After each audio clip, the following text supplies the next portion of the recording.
निर्वाचनको मिति नजिकिँदै गएको समयमा इन्टरनेट सेवा प्रदायक संस्था सङ्घ नेपालले इन्टरनेट सेवा बन्द हुन सक्ने भनी दिएको चेतावनीप्रति आएको गम्भीर ध्यानाकर्षण भएको छ। विद्यमान सूचना र प्रविधिको युगमा इन्टरनेटको सहज र निरन्तर पहुँच प्राप्त गर्नु नागरिकको आधारभूत आवश्यकता समेत भइसकेको विदितै छ। इन्टरनेट सेवा अवरोध भएमा संविधानले प्रत्याभूत गरेको नागरिकको सूचनाको हक र अभिव्यक्ति स्वतन्त्रताप्रति बाधा पुग्ने तर्फ सम्बद्ध पक्षलाई ध्यानाकर्षण गराउन चाहन्छ। मुलुकभर सबै स्थानीय तहमा एकैपटक निर्वाचन सम्पन्न गर्ने तयारी भएको अवस्थामा इन्टरनेट सेवा बन्द हुने अवस्था आएमा निर्वाचनको व्यवस्थापनमा गम्भीर असर पर्ने भएकोले नेपाल सरकार सञ्चार तथा सूचना प्रविधि मन्त्रालय र सम्बद्ध पक्षलाई यो अवस्था नआउने परिस्थिति बनाउन आयोग निर्देशन दिन्छ। त्यसैगरी 7 नम्बर निर्वाचन आचार संहिता 2078 को उल्लङ्घन हुने गरी कतिपय सञ्चार माध्यमले विभिन्न दल र उम्मेदवारका पक्ष र विपक्षमा तथा यो या त्यो पक्षले जित्ने वा हार्ने भन्ने जस्ता पूर्वानुमान गर्ने प्रकारका सामग्री समेत प्रकाशन र प्रसारण गरिरहेकोमा आयोगको ध्यानाकर्षण भएको छ। आयोगले प्रेस काउन्सिल नेपालको सहयोगमा सञ्चार माध्यमहरूका निर्वाचनसँग सम्बन्धित सबै सामग्रीको नियमित अनुगमन गरिरहेको र निर्वाचन आचार संहिता तथा पत्रकार आचार संहिता विपरीतका कुनै पनि सामग्री प्रकाशन तथा प्रसारण नगराउन आयोग सबै सञ्चार माध्यमलाई पुनः आग्रह गर्दछ। साथै आचार संहिता विपरीत सामग्री दिने कुनै पनि सञ्चार माध्यमबारे जुनसुकै माध्यमबाट आयोगमा उजुरी दिन सम्बन्धी सबै पक्षमा आयोग आग्रह गर्दछ। 8 नम्बर स्थानीय तह सदस्य निर्वाचनका लागि हालसम्म 64 जिल्लाका लागि 1,32,21,000 मतपत्र ढुवानी गरिएको छ। काठमाडौँबाट एकै दिनमा ढुवानी गर्न सकिने मध्य प्रदेश र बागमती प्रदेशका केही जिल्लाहरूमा ढुवानी गर्न बाँकी छ।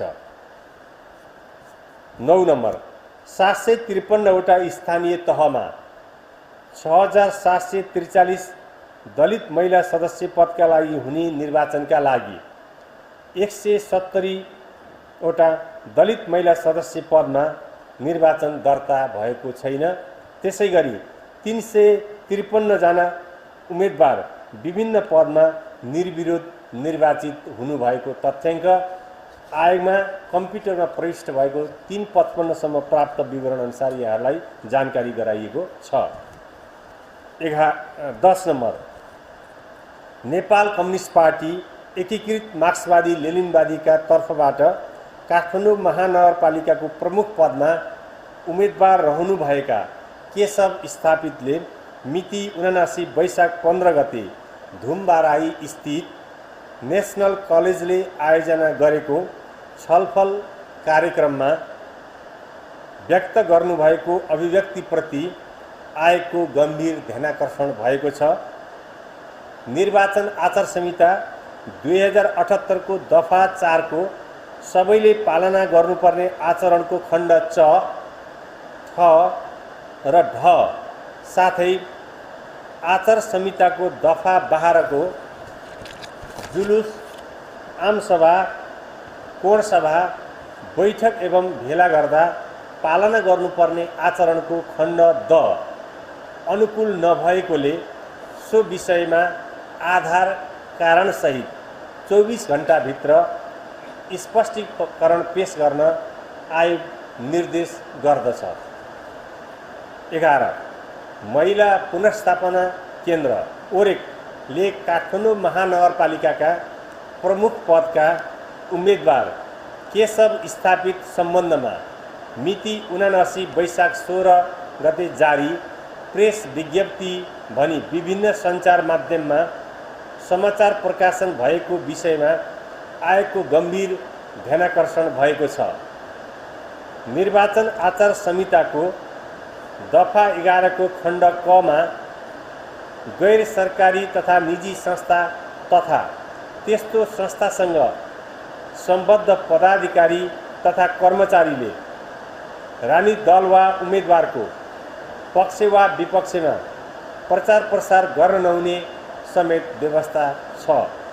प्रेस विज्ञप्ति सार्वजनिक भएको माध्यमबाट यथाशीघ्र हटाई प्रमाणसहित 24 घण्टाभित्र स्पष्टीकरण पेश गर्न आयोग निर्देश गर्दछ। त्यसैगरी 12 मा मिति 2079 वैशाख 15 गते नेशनल कलेज धुम्बाराई काठमाडौँमा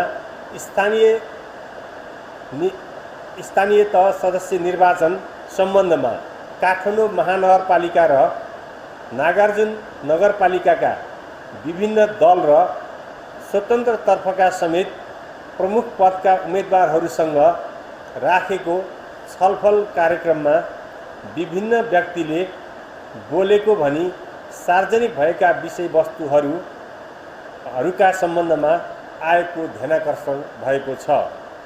उक्त कार्यक्रममा के कसो भएको हो विस्तृत खुलाई लेखी पठाउन आयोग अनुरोध गर्दछ भनी गरिएको छ। त्यसैगरी 13 नम्बरमा निर्वाचन आयोगले कार्यान्वयनमा ल्याएको आचार संहिता 2078 अनुसार सार्वजनिक भवन, सार्वजनिक उद्यान, सार्वजनिक सडकका पोल वा कुनै पनि सार्वजनिक स्थानमा दलको झण्डा, दल वा उम्मेदवारको निर्वाचन चिन्ह राख्न वा टाँच्न नहुने र कुनै पनि उम्मेदवारले आफ्नो कार्यालय बाहेकका स्थानमा झण्डा, दल वा उम्मेदवारको चुनाव चिन्ह, कुनै किसिमको डिजिटल बोर्ड, फ्लेक्स र ग्लू साइन बोर्ड राख्न तथा श्रव्य सामग्री बजाउन र श्रव्य दृश्य सामग्रीहरू प्रदर्शन गर्न नहुने प्रावधान रहेको छ। आचार संहिता विपरीत कतिपय स्थानमा कानुनले वर्जित गरेका यस्ता कार्य भइरहेको भन्ने आयोगको जानकारीमा आएको हुँदा राजनीतिक दल, उम्मेदवार, निर्वाचन प्रतिनिधि वा कुनै व्यक्तिले आचार संहिता विपरीत पोस्टर, भित्ते लेखन, तुल, ब्यानर, डिजिटल डिस्प्ले जस्ता प्रचारात्मक सामग्री प्रयोग गरेको पाइएमा तत्काल हटाउने वा हटाउन लगाउने र त्यस्तो स्थानलाई दुरुस्त बनाइराख्न आदेश गरिएको छ। त्यस्तो सामग्री जुन स्थानमा राखिएको छ सोही स्थानीय तहको उम्मेदवारले राखेको ठहर गरी सोही दल वा उम्मेदवारबाटै हटाउन आदेश दिई आदेशको बरखिलाफ गर्ने राजनीतिक दल, उम्मेदवार, व्यक्ति, संस्था, पदाधिकारी वा निकायलाई आयोगले 1 लाख रुपियाँसम्म जरिवाना गर्न सक्ने र उम्मेदवारको उम्मेदवारी रद्द गर्न समेत सक्ने प्रावधानको बारेमा सरकारवालालाई स्मरण गराई कारबाहीका लागि आयोगमा सिफारिस गरी पठाउन सबै जिल्ला प्रशासन कार्यालय, मुख्य निर्वाचन अधिकृतको कार्यालय, निर्वाचन अधिकृतको कार्यालय, प्रदेश तथा जिल्ला निर्वाचन कार्यालयहरूलाई निर्देशन पठाइएको छ। हस्, धन्यवाद। ल अब आयोगले बीचमा गरेका निर्णय तथा निर्देशनहरू तथा कतिपय महत्त्वपूर्ण निर्णयको बारेमा यहाँहरू समक्ष हामीले राखेका छौँ र यस सम्बन्धमा यहाँहरूलाई र बीचका गतिविधिमा केही आयोगका गतिविधिबारे यहाँलाई थप स्पष्टता अथवा स्पष्ट पार्नुपर्ने केही विषयहरू छन् भने यहाँहरूले प्रश्न सोध्न सक्नुहुन्छ।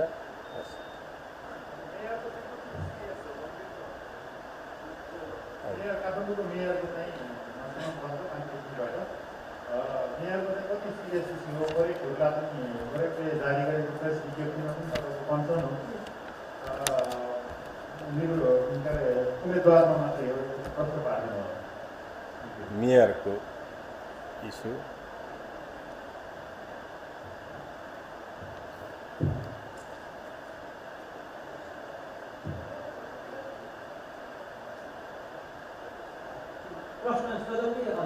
हुन्छ।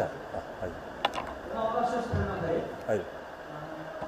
त्यो निर्वाचन आयोगबाट निकै नजिक पुलिखेल आसपास बाबुरा क्षेत्रमा अनुगमन गरेको निर्वाचन वैध भनिएका सामग्रीहरू जफत गरिएको भन्ने हजुरको वक्तव्य ती कुन कुन दलसँग सम्बन्धित थियो अथवा कुन कुन उम्मेदवारसँग थियो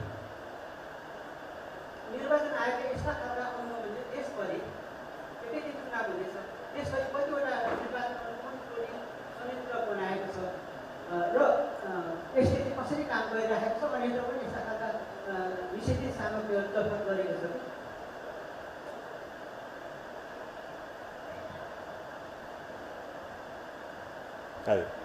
त्यस्तै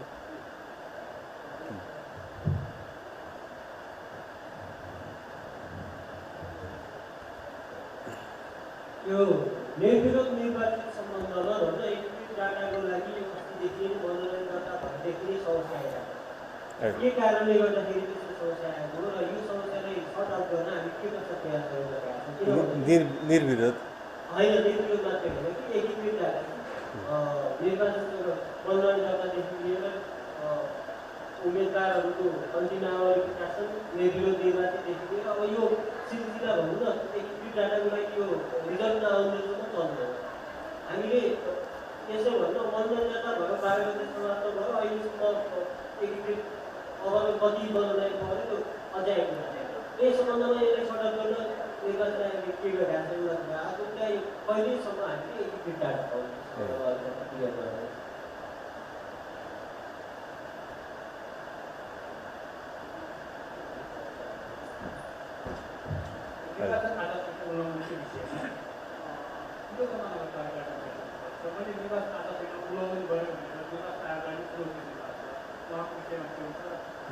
प्रदेशका मन्त्रीहरू पनि दिनौँ जस्तो निर्वाचन प्रचार प्रसारमा गर्नु देखिन्छ त्यो निर्वाचन आचार संहिताले दिँदैन दिँदैन भने उहाँहरूको कारवाही उजुरीहरू के भइरहेको छ यो निर्वाचन आचार संहिताको कुनै घटना उजुरी चाहिँ पर्ने संख्या चाहिँ कति भन्दा आचार संहिता उल्लङ्घनका घटनाहरूमा अहिले भयो भनेदेखि 2-4 महिनाभित्र आयोग तानेर तथा स्पष्टीकरण सुनिहाल्नु पर्ने हो वा अस्ति हामीले चैत 26 गते भएको उजुरीहरू परेको उजुरी त्यो गतिविधिहरू उल्लङ्घनका गतिविधिहरू भएकोमा हामी बल्ल हिजो अस्ति मात्रै निर्णय गरेका छौँ निर्वाचन चाहिँ नजिकै जाँदाखेरि उल्लङ्घनका घटनाहरू बढ्दै जाने हो र यसरी हामी भन्दा 2 हप्ता 3 सालसम्म उल्लङ्घनका घटनाहरूमा यदि निर्णय गर्न थाल्यो भने त्यो चुनावपछि के कारबाही हुने हो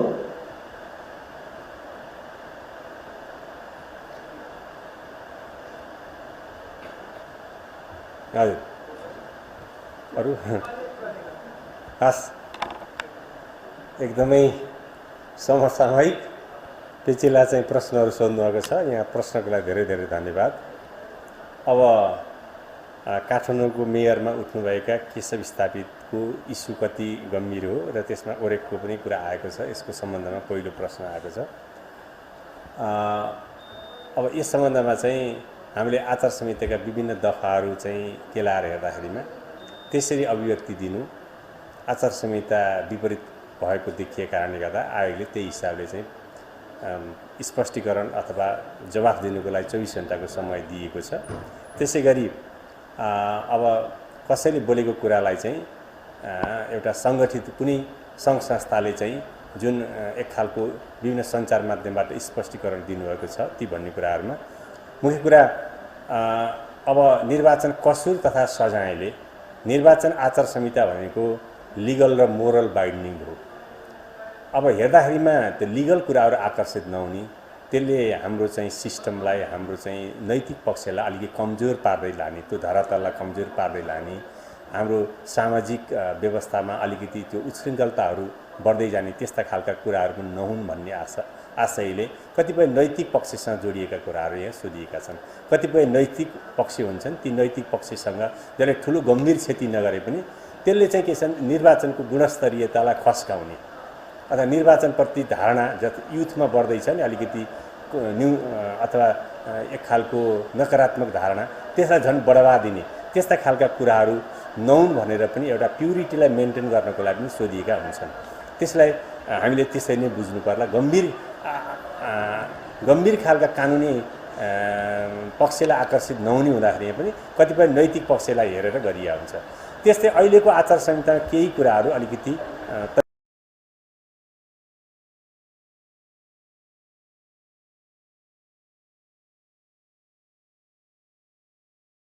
अगाडि ल्यायो ऊ पनि एउटा आचार संहिताको दायरामा पर्छ भनेर ओरेकलाई हामीले त्यसरी सोधेका हौँ। किनकि तपाईहरुले चाहिँ आचार संहिताको कसलाई लाग्छ आचार संहिता भन्ने क्रममा चाहिँ सङ्घ संस्थाहरू पनि आकर्षित हुन्छन् भन्ने हिसाबले त्यसरी गरेको यहाँले त्यसरी बुझिदिनु होला। त्यस्तै गरी अनुगमन गर्दा भेटिएका सामग्रीहरू त्यो कुन कुन दलका हुनुहुन्छ भनेर सायद आयोगले अनुगमन गर्यो। सबै दल तथा उम्मेदवारहरूका होलान् र कतिपय छ्यासमिस गरेर छिरलिएका होलान्। ती सामग्रीहरू चाहिँ हटाउनलाई आयोगले अथवा त्यसलाई प्रिभेन्ट गर्नको लागि चाहिँ आयोगले चाहिँ आवश्यक ठान्यो र हटाइदियो ताकि दोस्रो पटक उहाँले त्यो ठाउँमा चाहिँ प्रयोग गर्न नसक्नु होला भनेर। र हामीले क्याटेगोरिकल्ली कुन कुन पार्टी उम्मेदवारको भन्नेपट्टि चाहिँ आयोगले सायद त्यो इम्पोर्टेन्स नठानेको हुनाले चाहिँ त्यसरी छुट्याएन। तत्काल त्यो टाँस्न पाइन्न अथवा राख्न पाइन्न, यो तरिकाले राख्नुहुन्न, डिस्प्ले गर्न पाइन्न भने जुन भनेको छ नि आचार संहिताले, त्यसलाई चाहिँ सम्बोधन गर्नको लागि मात्रै चाहिँ आयोगले ती ठाउँबाट ती सामग्री हटाएको भनेर बुझ्नु पर्ला। र अब अनुगमन टोलीको कुरा चाहिँ सरले उठाउनु भएको छ। आचार संहिताले नै अनुगमन टोलीको अनुगमन संयन्त्रको व्यवस्था गरेका छ। केन्द्रमा निर्वाचन आचार संहिता अनुगमन गर्ने जिम्मेवारी प्रदान गरिएको आयोगको कार्यक्षेत्रमा जिम्मेवारी प्राप्त भएको निर्वाचन आयुक्तको संयोजकत्वमा चाहिँ विभिन्न मन्त्रालयका सचिवज्यूहरू रहनुभएको एउटा उच्चस्तरीय केन्द्रीय आचार संहिता अनुगमन टोली छ, जसको काम भनेको देशभरिको आचार संहिताको समग्र स्थितिको अनुगमन गर्ने, मूल्याङ्कन गर्ने र कतिपय नीतिगत निर्णयहरू गर्ने काम चाहिँ र गम्भीर प्रकृतिका आचार संहिता उल्लङ्घनका कुराहरू यो केन्द्रीय अनुगमन समिति अथवा उच्चस्तरीय अनुगमन समितिले हेर्दछ भने अब हामी तल जिल्लातिर झरौँ। जिल्लामा चाहिँ मुख्य निर्वाचन अधिकृतको संयोजकत्वमा चाहिँ प्रजीय सहित भएको चाहिँ जिल्लास्तरीय अनुगमन संयन्त्र छ, जसमा चाहिँ नेपाल पत्रकार महासङ्घको प्रतिनिधि तथा सदस्यहरू रहने पनि त्यो व्यवस्था छ। त्यसै गरी स्थानीय तहमा चाहिँ निर्वाचन अधिकृतको संयोजकत्वमा चाहिँ स्थानीय तह आचार संहिता अनुगमन संयन्त्र छ, त्यसका पनि आफ्नै कार्यक्षेत्र जिम्मेवारी छन् र कतिपय कुराहरू उहाँहरूले थलगत रूपमा कारबाही गर्न सक्नुहुन्छ भने कतिपय कुराहरू चाहिँ उहाँहरूले आफ्नो क्षेत्रभन्दा बाहिरका कुराहरू उहाँले सिफारिस गरेर पठाउन सक्नुहुन्छ। यसका अतिरिक्त आयोगले आवश्यकता ठानेमा अनुगमन टोली खटाउन सक्छ र कतिपय ठाउँ सूक्ष्म अनुगमनकर्ताहरू खटाउन सक्ने व्यवस्था छ। साथसाथै सबै निर्वाचन अधिकृतको कार्यालयमा एकजना एउटा दरबन्दी आचार संहिता अनुगमन अधिकृत भनेर तोकिएको पनि छ।